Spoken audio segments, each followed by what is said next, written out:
안녕하세요. 오늘도 사연살롱을 찾아주셔서 감사합니다. 저는 이혼한 지 5년 정도 됐고 현재 딸아이와 행복하게 살고 있는 40대 여성입니다. 사연살롱은 제가 출퇴근 시간마다 즐겨 듣는 제 애청 채널이에요. 저 역시도 순탄하지 못한 결혼 생활과 이혼을 하면서 나름 사연이 있다면 있는 여자인데 사연살롱에 소개된 사연들은 들으면 공감도 되고 위안도 되고 너무 좋더라고요. 저만 그런 이상한 집구석에 시집을 간 게 아니구나. 이런 동질감도 느끼면서 더 열심히 살 수 있는 힘을 얻을 때도 많았는데 그래서 큰맘 먹고 저도 제 이야기를 들려드리고 싶어 사연을 쓰게 되었어요. 태어나 글이라는 걸 써본 적은 이번이 처음인데 부디 너그러운 마음으로 부족한 솜씨지만 제 이야기를 들어주세요. 저와 남편은 서점에서 주인과 손님으로 처음 알게 되었어요. 제가 살고 있는 동네에 서점이라고 말하기도 민망한 작은 책방이 있었는데 남편은 그곳의 주인이었어요. 저는 어릴 때부터 소심하고 내성적인 편이라 친구도 잘 없고 혼자 책을 보는 게 유일한 취미이고 낙인 사람이었는데 어른이 되어서도 책을 무척이나 좋아했어요. 그래서 동네에 이사를 왔을 때 작지만 서점이 있다는 게 너무 반갑고 좋았는데 그래서 일주일에 한 번 이상은 꼭 들르는 제 방앗간이 되었죠. 그러다 보니 주인이었던 남편과 종종 이야기를 나눌 때도 많았는데 서점 규모가 많이 작았기 때문에 서점에 있는 책들은 인기 서적이라기보다 거진 주인인 남편 취향의 책들이었어요. 처음엔 없는 책이 너무 많아서 좀 난감하긴 했는데 남편은 제가 원하면 책을 곧장 주문해 주었고 또 책 추천도 서슴없이 잘해줬는데 어쩐지 이야기가 잘 통하고 추천받은 책들도 재미있었어요. 저더러 고르라고 한다면 절대 고르지 않을 것 같은 책들이었는데 막상 읽다 보면 새로운 관점이나 재미가 있어서 그런 것들을 발견하는 재미도 너무 좋더라고요. 또 책을 읽은 후 그 남자와 이런 책에 대한 이야기를 나누는 것도 재미있었는데 그러다 혹시 괜찮으시면 요 앞에서 시원하게 맥주 한잔 할까요? 오늘은 너무 더워서 낮부터 맥주 생각이 절실했거든요. 그런데 정아 씨랑 이야기하다 보니까 얘기도 계속 하고 싶고 맥주도 마시고 싶고 어때요? 제가 살게요. 라며 남편에게 뜻밖의 제안을 받게 되었어요. 솔직히 그때는 살짝 당황했거든요. 서점 주인이라는 것 외에는 별다른 감정이 없는 사람이었는데 단둘이 술을 먹다니 저한테는 일어날 수 있는 일이 아니었어요. 하지만 왜인지 거절하기도 싫었는데 확실히 남편과 이야기를 나누는 건 저도 즐거웠거든요. 그래서 그날 예정에는 없었지만 치맥을 하며 남편과 이런저런 이야기를 아주 오랫동안 나누게 되었는데 책 얘기는 물론이고 아주 사적인 대화도 자연스럽게 하게 되었어요. 그런데 어쩐지 대화를 나누면 나눌수록 저는 남편에게 끌렸는데 남편은 서점을 운영하고 있지만 꿈은 소설가라며 아직 꿈을 쫓고 있다고 수줍게 말했어요. 그 모습이 순수한 소년 같고 멋져 보였는데 그때 당시 저는 아주 현실 속에 사는 사람이었거든요. 만나는 사람들도 이성보다는 실리를 따지는 사람들이 대부분이고 스펙을 따지거나 조건을 따지거나 낭만이라고는 찾아볼 수가 없었는데 그런 저에게 남편은 다른 세상에 살고 있는 피터팬 같은 사람이었어요. 저 사람은 무슨 생각을 하고 살까? 그런 생각이 절로 들었죠. 저런 사람과 같이 있으면 저도 현실 속에 팍팍한 삶을 사는 게 아니라 조금은 반짝거리는 사람이 되는 것 같아 좋더라고요. 그리고 그렇게 호감을 갖게 된 후로 저는 착각일지도 모르지만 제멋대로 남편에 대한 환상을 갖게 되었는데요. 점점 그 환상이 진짜처럼 느껴졌어요. 아니, 대화를 나누다 보면 분명 그 남자는 그런 인생을 사는 멋진 사람이 맞았죠. 하지만 저는 그게 어디까지나 잘 모르는 남자일 때나 멋있다는 걸 몰랐는데 막상 결혼을 하고 남편이라는 위치에서 그 남자를 보면 하나부터 열까지 답답하기 짝이 없었어요. 돈에 대한 생각도 너무 달랐고 미래의 계획은 아예 생각조차도 없는 사람이 제 남편이라는 사람이었는데요. 그냥 옛 표현으로 한량이었어요. 서점 주인이랍시고 맨날 가게에 틀어박혀 책만 보고 글이나 쓰고 동네 구멍가게보다도 못한 매출로 매달 가게세를 못 낼까봐 걱정을 해야만 했는데 그러니 자연스럽게 저는 저희 가족의 생계를 책임지는 가장이 되어버렸죠. 그리고 그걸 불만이라고 말할 수도 없었는데요. 연애할 때부터 제 수입이 남편이 버는 것보다 훨씬 많았고 그러니 모아둔 돈도 남편은 거의 없다시피 한 사람이었는데 저는 이 모든 사실을 알고도 그 남자를 택했어요. 제가 가지지 못한 것들이 그 남자에겐 있었고 그게 너무 빛나고 멋져 보였으니까요. 하지만 시간이 지나면서 현실이 버거워지는 저는 점점 그 멋져 보였던 남편이 답답해 보였는데 여기서 문제는 시어머니셨어요. 시어머니는 당신 아들만 위하는 사람이었거든요. 그러니 걸핏하면 너 말이야 아무리 네가 회사를 다녀서 바쁘다고 해도 내 아들한테 집안일 시키고 그러면 안 된다. 너도 알다시피 우리 아들이 평범한 사람이 아니잖아. 앞으로 유명한 작가가 될 텐데 네가 뒷바라지 해야지. 라고 하셨는데요. 집안일은 제가 시켰다기보다 남편이 양심상 자기가 시간이 많으니까 자처해서 하고 있었어요. 솔직히 저는 청소에 예민한 성격은 아니라서 크게 어지르거나 더러워지지 않으면 며칠이고 두고 볼 수 있는 사람인데 남편이 알아서 청소기 돌려주고 집안 정리를 해주니 제 입장에선 고마운 일이었어요. 하지만 시어머니는 그걸 알고 말씀을 하신 건지 아니면 노파심에 그러시는 건지 저에게 꼬박꼬박 그런 말씀을 하셨고 저는 또 거짓말을 잘하는 성격은 아니라서 민망하게 웃으며 그 상황을 넘겼어요. 막말로 남편이 안 해도 그만이라고 생각했거든요. 하지만 이 역시도 아이가 태어나고 나서부터는 달라졌는데 확실히 식구가 늘어나니 모든 상황이 바뀌더라고요. 또한 그때부터는 남편이 무슨 바람이 불어 그런지 서점 문을 여는 날이 일주일에 3번도 되지 않고 글을 쓴다며 여행을 다녔는데 어린 애가 있는 상황에 남편까지 밖으로 돌려고 하니 저 혼자 너무 힘들었어요. 남편 말로는 여행 에세이라도 써서 출간을 해보겠다고 나름 노력을 하는 거라 했는데 실질적인 돈을 벌어오는 건 아니라서 저는 임신 막달까지도 일을 해야만 했죠. 그리고 출산휴가만 겨우 쓰고 육아휴직은 엄두도 내지 못했는데 육아휴직을 하면 당장에 먹고 살 걱정이 해결되지 않았기 때문이었어요. 천사 같은 아이가 태어나 너무 기쁘고 행복한데 현실은 녹록치 않으니 걱정이 이만저만이 아니었죠. 그래서 정말 그러고 싶지 않았는데 저는 친정엄마한테 도와달라고 요청을 했고 친정엄마는 제 사정을 뻔히 알고 계시니 거절하지 못하시고 하던 일을 정리하셨어요. 그때는 참 엄마한테 너무 죄송하더라고요. 저희 엄마는 남편 벌이가 너무 시원찮다고 제 결혼을 반대하셨거든요.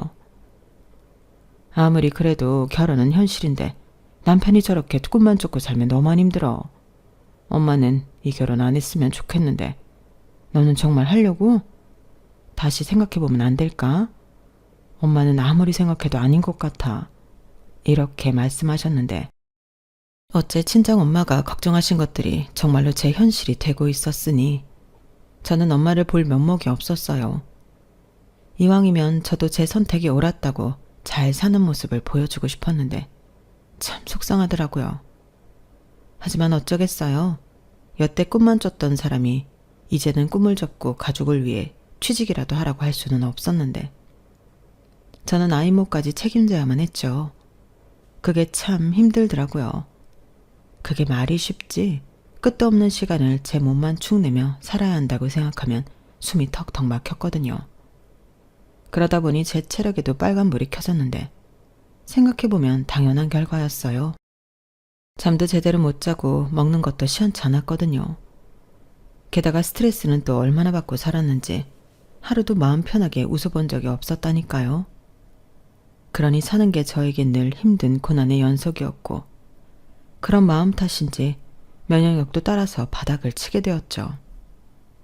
감기에 걸려도 한 달 넘게 낫지를 않았고 충분히 쉬지 못하니 회사에서도 멍할 때가 많았는데 결국 회사에서도 한 소리 듣는 날이 늘어가더라고요. 그러니 이 모든 불만이 남편을 향하게 되었는데요. 남편과 사이는 점점 멀어지게 되었어요. 남편은 제가 변했다며 꽤나 억울해했거든요. 그리고 저 역시도 잘 알고 있었는데 제가 선택한 일이니 책임도 저한테 있다고 생각했어요. 그래서 최대한 참고 버티려고 했는데 그게 잘 되지 않더라고요. 저에게 잘못이 있다면 심심하고 각박한 현실에서 벗어나 남들과는 다른 꿈을 꾸고 있는 사람을 동경해 결혼한 게 다인데 저 혼자 짊어져야 하는 삶의 무게는 너무 가혹하리만큼 버거웠어요. 그러니 그런 딸을 보는 엄마는 매일 속상해 하셨는데요. 금전적인 도움도 제일 많이 주시는 분이 저희 엄마셨어요. 저희 엄마는 아빠와 이혼 후 이를 악물고 바닥부터 당신 힘으로 일어서신 분이셨거든요. 그래서 고생이라면 징글징글하다고 딸인 저는 그런 고생은 하나도 모르고 살았으면 좋겠다고 했는데 제가 너무 현실 감각도 없고 바보였어요. 하지만 저희 엄마는 결국엔 딸인 제 선택을 말리지 못해 딸이 고생하는 걸 옆에서 지켜봐야 했는데 다행이라면 저희 엄마가 저희 가족을 도와주실 경제적인 여력이 있으셨다는 거였죠. 저희 엄마는 젊어서부터 정말 독하게 사셨거든요. 개처럼 벌어 정승같이 쓰겠다고 당신 옷 한 벌 사는 모습을 본 적이 없고 가게에서 비싼 음식을 사서 먹는 것도 꿈도 꾸지 못했는데 그렇게 억척을 떨며 밤이고 낮이고 또 새벽이고 일만 하던 엄마는 당신 나이 50을 넘기면서 건물도 사고 아파트도 장만해 남들의 부러움을 한 몸에 받으셨어요. 또한 그만하면 이젠 고생은 그만하고 노래 부르던 대로 정승처럼 돈을 쓰며 살면 좋은데 저희 엄마는 그 돈이 아까워서 제대로 써보지도 못하셨어요. 그런데 그 피 같은 돈을 제가 다 쓰고 있었으니 저는 늘 엄마에게 미안한 딸이었어요. 그런데요, 저희 시어머니는 홀엄마 밑에서 자란 제가 마음에 들지 않지만 저희 엄마에게 건물이 있다는 말에 결혼을 허락하셨는데 내심 자식이라고는 저 하나밖에 없으니 저희 엄마 건물을 물려받게 되는 걸 기대하고 계시는 눈치였어요. 그걸 알았을 때는 정말 기가 막히고 시어머니라고 하지만 상종하기도 싫었는데 남편도 여유 있는 장모를 내심 의지하는 것 같아 얄미웠어요. 물론 시어머니처럼 대놓고 뭔가를 바라진 않지만 제 입장에서는 더 나쁘거나 덜 나쁘거나의 차이였죠. 그러니 서점이라고 하지만 장가를 할 의지도 없어 보였는데 그래놓고 월세 걱정은 왜 하는지 아마도 그건 역시 장모님한테 도움을 받고 싶어 저한테 일부러 흘리는 게 아닌가 싶었어요. 그러니 이런 말 참 그렇지만 자식만 없으면 당장이라도 저 꼴도 보기 싫은 모자지간을 제 인생에서 버리고 싶었는데 아빠 없이 자란 제 입장에서는 제 딸에게도 똑같은 아픔을 물려주는 것 같아 쉽게 이혼을 생각하지 못했어요. 하지만 계속 이렇게 저만 한량 남편 뒷바라지하고 혼자 모든 짐을 짊어질 수 없어 한 번은 진지하게 남편에게 물었는데요. 남편은 난감한 얼굴을 하더군요. 생각해봐. 이럴 거면 우리는 애를 낳지 말았어야지. 근데 자기는 결혼했으니까 아기가 있으면 좋겠다고 했잖아. 나는 그 말이 자기가 애를 보겠다는 소리인 줄 알았어. 자기도 우리 딸 아빠잖아. 근데 이렇게 계속 영감먹는다고 밖으로 돌고 나 혼자 회사 다니고 살림하고 육아하고 버틸 수가 없지. 저는 이왕 불만을 말하는 거 다 쏟아내고 싶었어요.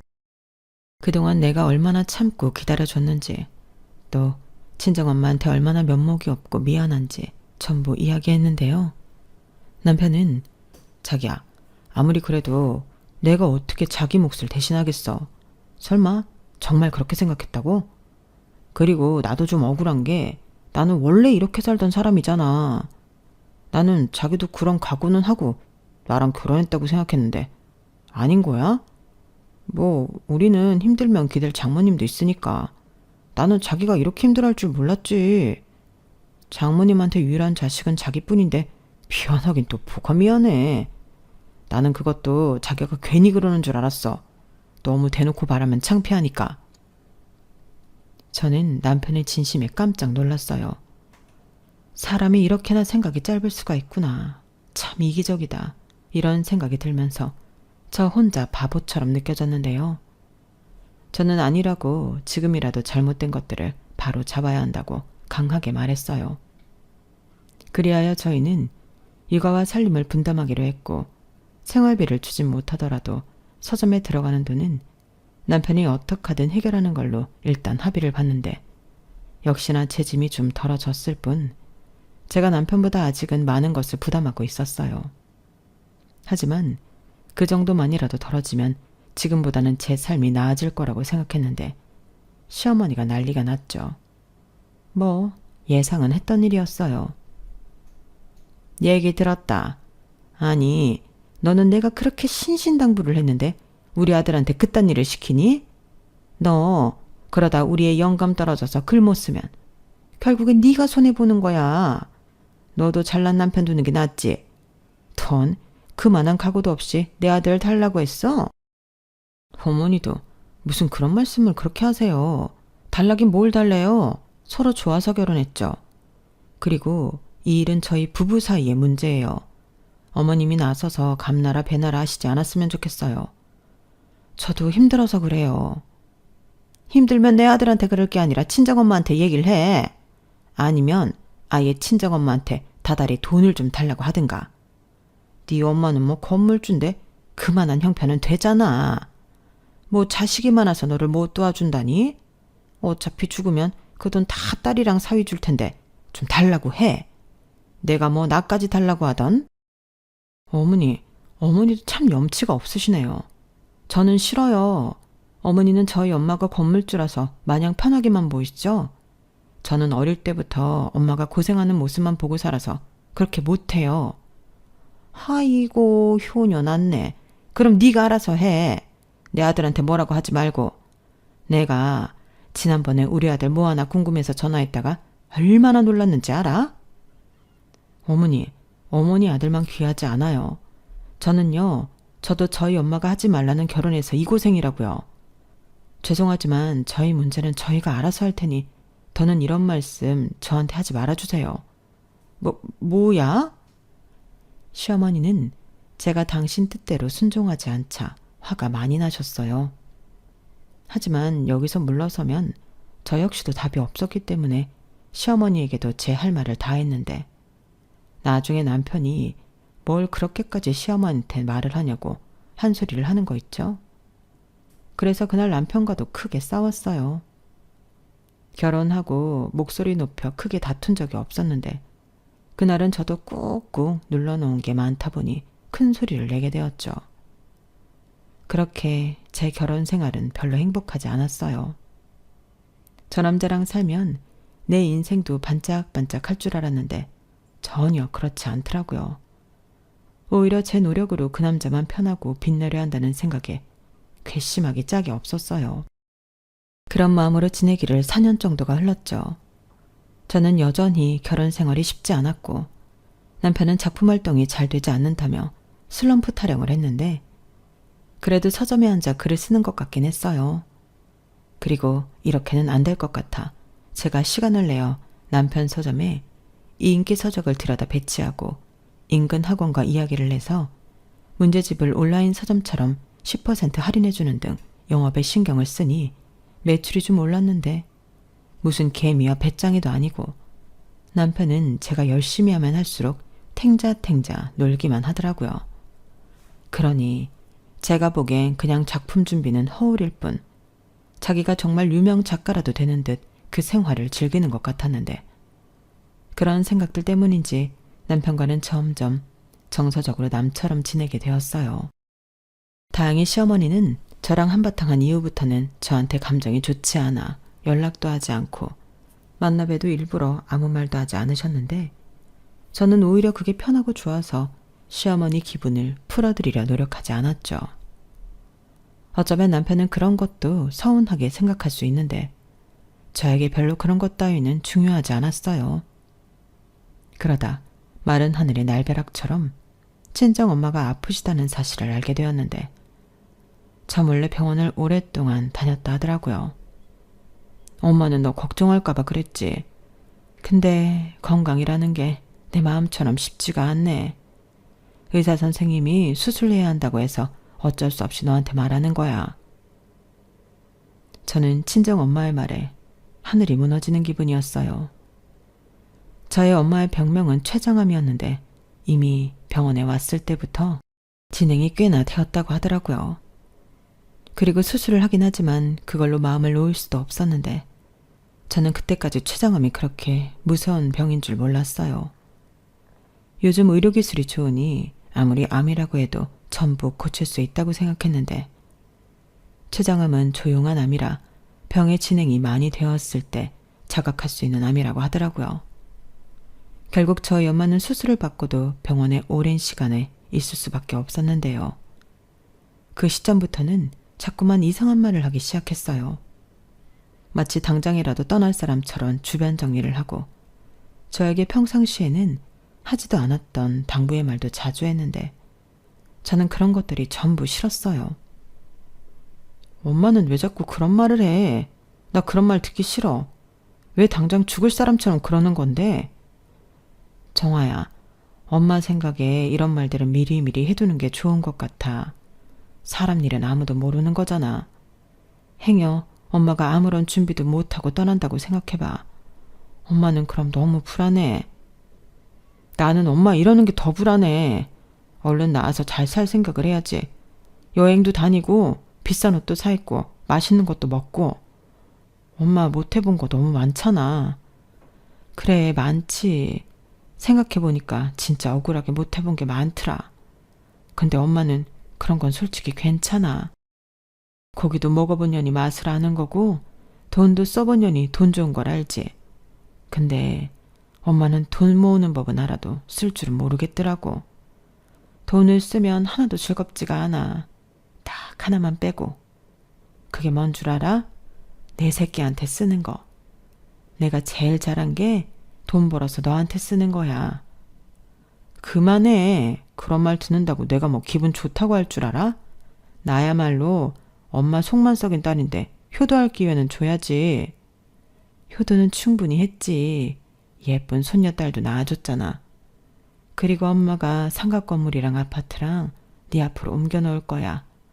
변호사 아저씨 전화 오면 받아서 진행해. 왜? 왜 내 앞으로 하는데? 말했잖아. 엄마는 너한테 돈 쓰는 게 제일 좋다고. 그래서 엄마 평생 제일 크게 기분 내는 거야. 그리고 아파트는 팔지 말고 갖고 있어. 니들이 들어가서 살아도 되고. 부동산 임시 아줌마가 그러는데 거기가 시간이 좀 걸려서 그렇지 크게 터질 거라고 하더라. 무슨 철도 공사를 하기로 했대. 몰라. 그런 말 하지 마. 나 아무 소리도 못 들었어. 뭘 못 들어. 다 들어놓고. 어차피 넣어주려고 엄마가 꼭 쥐고 있던 거야. 엄마도 숙제 끝내고 편하게 좀 살자. 뭐 엄마가 당장 죽는데? 엄마 안 죽어.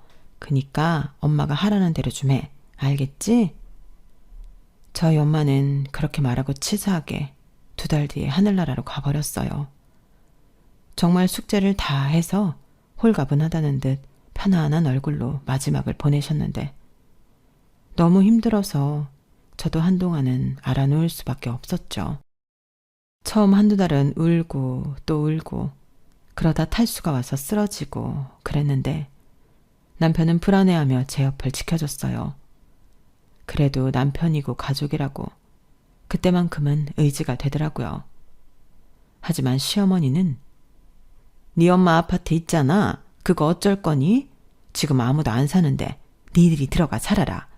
그럼 니들 살고 있는 집 보증금 빼서 우리 재원이 좀 쓰라고 줄 수 있잖아. 맨날 가게 월세 걱정하는 거 내가 보기 안쓰러워서 그래. 라고 말씀하셨는데 미운 사람은 미운 짓만 한다고 진짜 밉고 싫더라고요. 하지만 남편이 그런 자기 엄마한테 엄마는 입한국에 그런 말이 나와? 아윤이 엄마 지금 힘들어서 저러고 있는데 엄마는 사람이 어떻게 그래? 나 그 돈 필요 없어. 라고 저 대신 화를 냈는데 그때 처음으로 남편에게 고마운 마음이 들었죠. 하지만 시어머니는 믿었던 아들에게 뒤통수를 맞았다며 서럽다고 하셨고 그 후로 저희 부부와 연락을 뚝 끊어버리셨는데 저는 상관없었어요. 평소에도 시어머니의 연락 따윈 그냥 없는 게 좋다고 생각한 사람이었기 때문에 그러시던지 말던지였는데요. 남편 마음은 또 모르죠. 그리고 저는 반년이 지나고 나서야 일상으로 돌아갈 수 있었는데 마냥 슬퍼만 할 수 없겠다는 생각이 들었어요. 저만 보고 있는 딸도 있고 이제라도 정신을 차린 듯 성실한 모습을 보여주는 남편을 보니 이젠 저도 그만 슬퍼하고 일어나야겠다는 생각이 들더라고요. 그래서 하나 둘 제 일상을 찾아갔는데 회사는 이미 잘리다시피 해서 그만두게 되었고 새로운 직장을 찾아야만 했어요. 아니면 남편의 서점을 좀 돈이 되도록 운영해보는 것도 좋을 것 같았는데요. 그러던 중 제가 기운을 좀 차리자 남편이 조심스럽게 이런 말을 하더군요. 자기야, 이제 좀 마음 추스릴 수 있겠어? 나 사실 걱정 많이 했어.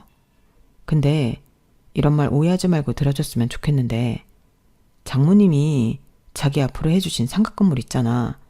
그거 우리 엄마 앞으로 명의 돌리면 안 될까? 저는 남편의 말에 내내 잠잠했던 속이 뒤집히는 것 같았어요. 그래서 그게 무슨 헛소리냐고 꿈도 꾸지 말라고 단박에 거절을 했는데 남편은 우리 엄마 평생 소원이 건물주 되는 거였어. 자기는 우리 엄마 싫어하겠지만 우리 엄마도 알고 보면 진짜 불쌍한 사람이거든. 아빠 만나 고생하고 또 시집살이에 치여 치매 걸린 할머니 병간호까지. 그런 엄마가 나 하나 보고 견딘 시간 이만큼인데 장모님 갑자기 떠나시는 거 보고 나도 생각이 많아지더라고. 우리 엄마가 명의 바꿔준다고 홀랑 그 건물 팔 것도 아니고 거기서 나오는 수입 반반씩 해서 우리 서로 사이좋게 지내도 좋잖아. 건물에서 나오는 돈이 있으니 우리 엄마 우리한테 돈 달라고 하지도 않을 거고 나쁘게만 생각하지 말고 좀 부탁해.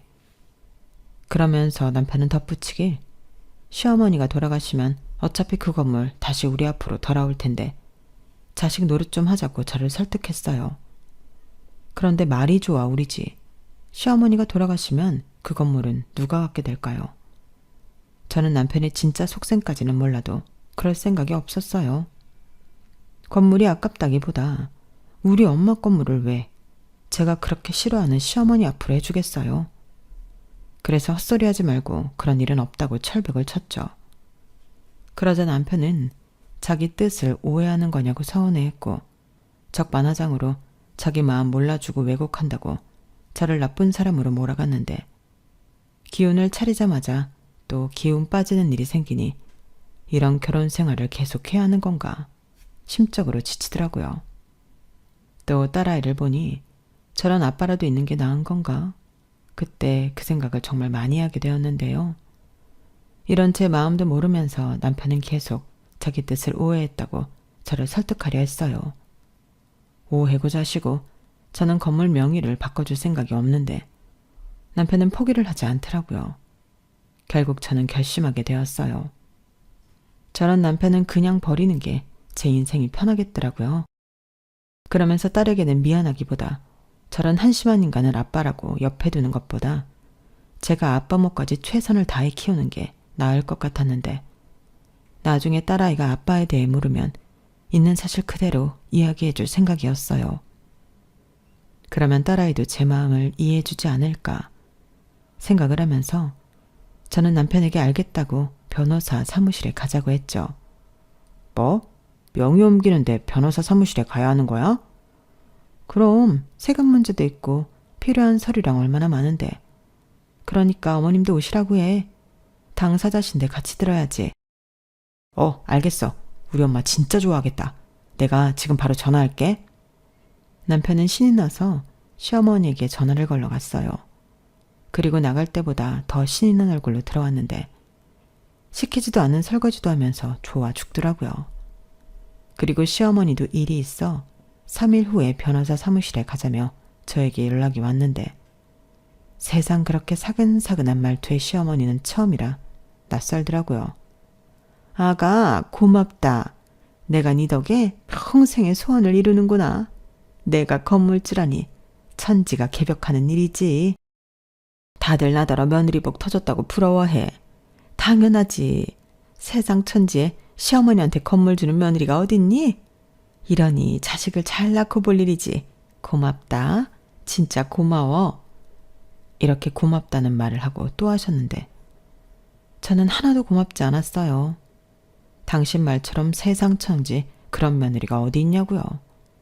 그리고 약속한 날이 되어 시어머니와 남편과 함께 저는 변호사 사무실에 갔는데 그 변호사님은 저희 엄마가 부탁해서 서류 정리를 도와주신 분이셨어요. 그리고 저 역시도 도움을 청하기 위해 미리 연락을 취해 놓았는데요. 그렇게 변호사 사무실에 도착을 하니 변호사님이 직접 나오셔서 응대를 해주시겠다고 하셨어요.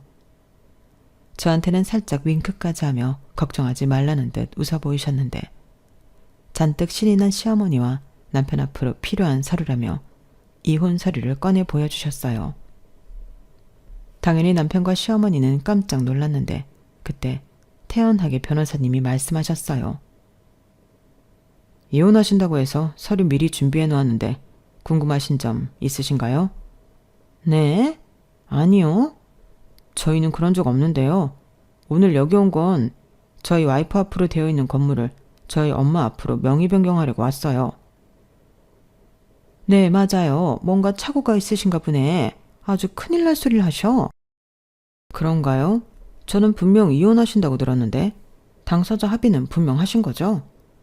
당연하죠. 자기야 뭐해? 말씀 좀 드려봐. 뭘? 나는 자기랑 합의 본 거 없는데. 그리고 내가 이혼하고 싶어서 이혼 서류 준비해달라고 했어. 양육권도 그렇고 위자료도 그렇고 이런 거 저런 거 하려면 꽤 복잡할 것 같았거든. 뭐라고? 아가, 그게 무슨 말이냐? 무슨 니들이 이혼을 해? 나한테 건물 준다고 그런 거 아니었어? 그니까 나까지 오라고 한 거잖아. 아니요. 어머니 때문에 이혼하는 거라서 어머님도 오시라고 한 거예요. 자기 이러려고 일부러 그런 거야? 나랑 우리 엄마 엿먹이려고? 여실하니. 합의할 건지 소송할 건지 자기한테 물어볼 것도 있고 해서. 그렇죠, 변호사님? 네. 어차피 뭘 하셔도 재산 분할에는 지장이 없습니다. 오히려 결혼 생활 동안 남편분이 거의 사모님을 의지하고 사셔서 유책 사유도 분명하고 정신적 위자료도 청구하실 수 있어요. 들었지? 우리 쪽 서류는 이미 다 준비됐어. 결정만 해. 무슨 소리야. 내가 왜 이혼을 해? 나 이혼 안 해. 못 해. 그럼 소송으로 진행한다고 생각하면 될까요? 미리 알려주셔야 저도 준비를 해서요. 변호사님, 애들 부추기지 마시고 저희 아들 이혼 안 합니다. 이혼할 이유가 없어요. 그러시겠죠. 근데 사모님은 이혼하고 싶다고 하셔서요. 저는 사모님 측 변호사라. 들은 대로만 진행합니다. 자기야, 이게 다 무슨 말이야? 왜 이래? 왜 이러긴. 몰라서 물어? 나는 이미 마음 정했고 알아서 해. 남편과 시어머니는 상가 넘겨받을 생각에 신이 나서 왔다가 갑자기 들은 이혼 소리에 날벼락을 맞은 듯 난리가 났어요. 그리고 저는 쐐기를 박아야겠다는 생각에 나는 애당초 건물을 누구에게도 넘겨줄 마음이 없다고 말했는데 그러자 시어머니가 갑자기 날아간 건물주 꿈에 분노해서 저에게 물잔을 냅다 쏟으셨어요.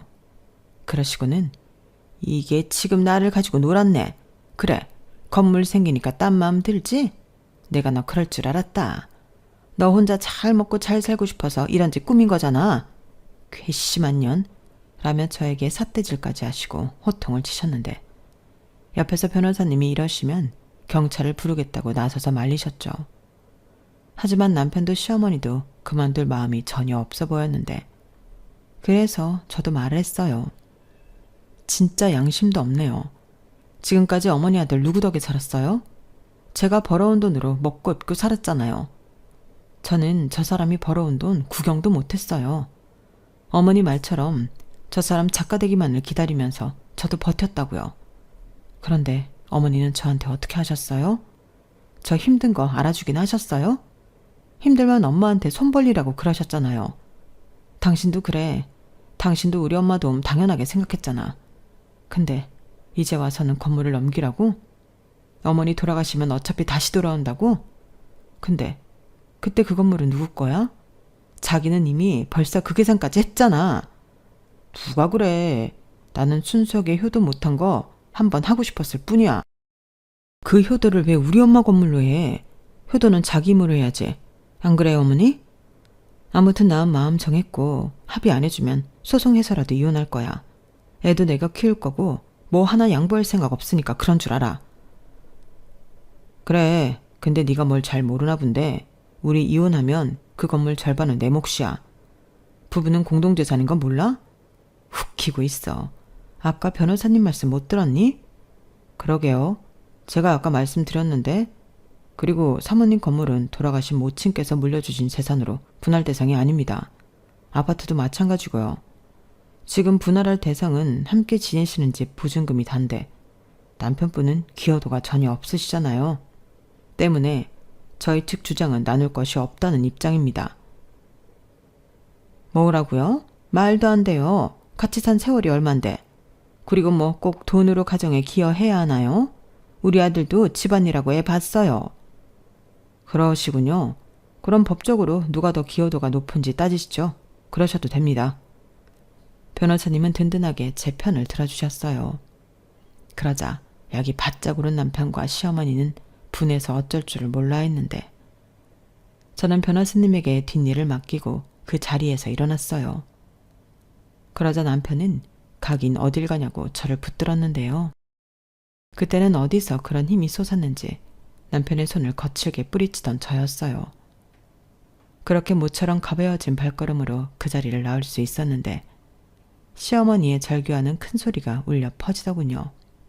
어찌나 통쾌하든지. 그러게 넘볼 걸 넘봐야죠. 저는 그들의 욕심에 진저리가 났어요. 그 뒤로 저는 빠르게 남편과 손절하기 위해 움직였는데 남편 앞으로는 정말이지 하나도 남겨주지 않을 작정이었죠. 그리고 그 서점의 가게세도 종종 저와 저희 엄마가 내주었기 때문에 저는 그 서점의 물건을 처분하고 그 돈도 챙겼는데 남편은 그런 법이 어딨냐고 또 난리가 났어요. 자기를 정말 홀딱 벗겨서 내쫓을 생각이냐고 묻는데 저는 그렇다고 대답했죠. 그러자 이젠 정말 안 되겠는지 남편이 잘못했다고 빌고 사정을 하는데 시어머니도 당신 아들 이혼만큼은 말려보겠다고 저에게 미안하다고 사과를 하기 바빴어요. 시아버님도 내내 가만히 계시다 이 모든 게 시어머니 탓 아니겠냐고 아들 내외 이혼하면 당신도 이혼하겠다고 했다는데 그러니 시어머니는 더욱 지푸라기라도 잡는 심정으로 저에게 매달리셨어요. 하지만 그건 어디까지나 그 집 사정이고 저와는 상관없는 일이었는데 저는 빠르게 살던 집을 정리하고 엄마가 살던 아파트로 딸아이와 이사를 마쳤어요. 어차피 엄마 집에는 있을 것이 다 있었기 때문에 남편과 쓰던 물건들은 전부 폐기 처분해 버렸는데 아이 물건만 챙겨서 나왔죠. 결국 남편은 집도 없고 갈 곳도 없으니 서점에서 지내거나 본가에 가서 생활을 하는 등 왔다 갔다 하는 듯 했는데요. 결국은 합의 이혼을 하겠다며 저에게 마지막으로 자기 사정을 들어달라고 애원하더라고요. 사실 전부 엄마가 시킨 거야. 자기 건물주 돼보고 싶다고 자기한테 그렇게 말해보라고 했어. 그럼 자기가 나한테 그 건물 물려준다고. 나도 막판에는 욕심이 났지. 그래서 그랬는데 미안해. 이렇게 말했는데 저게 진짜여도 열받고 그게 아니고 남편이 자기만 살겠다고 자기 엄마를 판 거라고 해도 저는 이미 남편에게 오만 정이 떨어져서 같이 살고 싶지 않았어요. 그래서 헛소리 그만하라고 말하고 합의 이혼하기 싫으면 소송하겠다고 단호하게 말했는데 대신 소송으로 들어가면 양육비도 그렇고 위자료까지 순수하게 넘어가지 않을 거라고 반협박을 했죠. 그러자 그건 또 무서웠는지 남편은 나 변호사 살 돈도 없어. 알겠으니까 도장 찍을게. 대신 나 정말 힘드니까 위자료랑 양육비는 좀 봐줘라. 자기도 알잖아. 내가 뭐 그럴 능력이 있어. 나도 자기랑 이혼하면 살 길 찾아야지 라고 말했는데요. 저는 알겠다고 도장을 찍으라고 했어요. 어차피 저 인간에게서 뜯어낼 돈 같은 건 없다는 거 잘 알고 있었거든요. 대신 아이 핑계로 연락하거나 찾아오지 말라고 조건을 걸었는데 남편은 알겠다고 냉큼 도장을 찍더라고요. 그리하여 저는 소송으로 갈 것도 없이 남편과 깔끔하게 이혼하게 되었는데 그때 처음으로 두 다리 쭉 뻗고 숙면을 했던 것 같아요. 물론 앞으로 아이와 단둘이 살아갈 궁리를 해야 했지만 엄마가 남겨주신 소중한 유산들이 있으니 당장 먹고 살 걱정은 없었죠. 그런데 남편은 그렇다 쳐도 시어머니는 아들의 이혼 사실을 받아들일 수 없었나 봅니다. 급기야 어떻게 알고 저희 엄마 집까지 찾아왔는데요. 막무가내로 현관문을 두드리며 당장 문을 열라고 소란을 피우셨어요. 밖에 소리를 들어보니 남편도 같이 온 모양이었는데 둘이 현관문을 붙들고 그 문을 억지로 열어보겠다고 용을 쓰고 있더라고요. 결국 시어머니가 문고리를 잡고 늘어지다 미끄러진 모양이었는데 그 때문에 시어머니가 뒤로 발라당 넘어가면서 남편의 얼굴에 시어머니의 뒤통수가 정통으로 맞은 듯 했어요. 그리고 잠시 후 다급한 시어머니의 목소리가 들렸는데요. 어머, 어쩌면 좋아. 피야, 피. 야, 지금 내 아들 코뼈 부러졌는지 피난다. 119 당장 불러, 119 불러. 라고 하시더라고요. 저는 상황인 만큼 119에 신고를 했어요. 그런데 다른 집에서 경찰을 먼저 불렀는지 경찰이 먼저 도착했는데 시어머니는 제가 119를 부르지 않고 경찰을 부른 줄 착각하셨어요. 그러니 또다시 현관문을 두드리며 이 피도 눈물도 없는 년, 너는 지금 네 서방이 코뼈가 부러져서 피가 나는데 경찰을 부르냐? 이 망할 년. 저에게 쌍욕을 하셨는데 곧이어 119도 도착했죠. 저는 그제야 현관문을 열고 상황을 지켜봤어요. 그러자 남편은 정말 코가 점점 부어오르더니 얼굴이 난리가 났고 시어머니는 이 모든 게 저 때문이라고 경찰을 붙들고 저를 잡아가라고 하셨는데 경찰은 아드님 코뼈는 할머니 때문이지 않냐고 제가 하고 싶은 말을 대신 해주셨어요. 그러자 시어머니는 제가 문을 안 열어줘서 이렇게 된 거예요. 그니까 쟤 때문이죠? 이러셨는데 경찰은 시어머니의 말은 말이 안 된다고 하셨어요. 그리고는 친구가 들어왔기 때문에 서까지 같이 가셔야 한다고 시어머니를 데리고 가셨는데 저는 전 남편 코 때문에 동승하게 되었어요. 제가 신고를 했기 때문이라나요? 그렇게 어이없지만 저는 전 남편과 함께 응급실에 갔고 정말로 코가 부러졌다는 사실을 알게 되었는데 그 이후로는 제가 시아버님을 불렀기 때문에 어떻게 되었는지 모릅니다. 그저 시아버님은 한숨만 내리주셨는데 이미 이혼한 상태였고 저랑은 상관없었으니 저는 아이가 있는 집으로 돌아갔어요. 다행히 옆집에서 아이를 봐주신다고 하셨는데 남의 집 신세를 그렇게 오래 질 수는 없는 일이잖아요. 그리하여 그렇게 모든 일들이 일단락되었고 저는 현재까지도 딸과 둘이 행복한 삶을 살아가고 있습니다. 저는 엄마가 남겨주신 삼각 건물에서 작은 식당을 열었고요. 벌이는 글쎄요. 그냥 두 식구 먹고 살만은 한 것 같아요. 저희 엄마가 그랬던 것처럼 열심히 딸아이를 키우면서 씩씩하게 살아볼 생각입니다. 그럼 하늘에서도 저희 엄마가 기뻐해 주시겠죠. 꼭 그럴 거라 생각하며 오늘도 화이팅 해보려고요. 그 이후 전 남편이 뭐라고 사는지 계속 작가가 되겠다고 설치고 다니는지 알 수 없지만 이제 각자의 길을 걸으며 다시는 마주치지 않았으면 합니다. 양육비를 매달 40만 원씩 받기로 되어 있었는데 예상은 했지만 그 돈은 한 번도 받은 적이 없어요. 변호사님에게 물어보니 나중에 한꺼번에 청구 소송하면 된다고 하는데 나중에 저희 아이 20살 되기 전에 한꺼번에 청구할 생각입니다. 지도 염치가 있으면 아빠의 책임은 져야죠. 아직 더 커봐야 알겠지만 딸이 사춘기가 오더라도 잘 지내보려고요. 그리고 남은 날은 남을 동경하기보다 반짝반짝 할 수 있는 저의 인생을 위해서 노력하고 실천하며 살고 싶은 바람인데요. 꼭 그렇게 되길 바라며 제 사안을 여기서 마치도록 하겠습니다. 지금까지 사연 들어주셔서 대단히 감사드리고요. 여러분들도 반짝거리는 여러분들만의 인생을 살아가시길 진심으로 바라며 안녕히 계세요. 감사합니다. 여러분, 사연 댓글에 응원과 현명한 조언 부탁드려요. 좋아요와 구독은 저에게 큰 힘이 됩니다. 오늘도 좋은 일 가득하세요.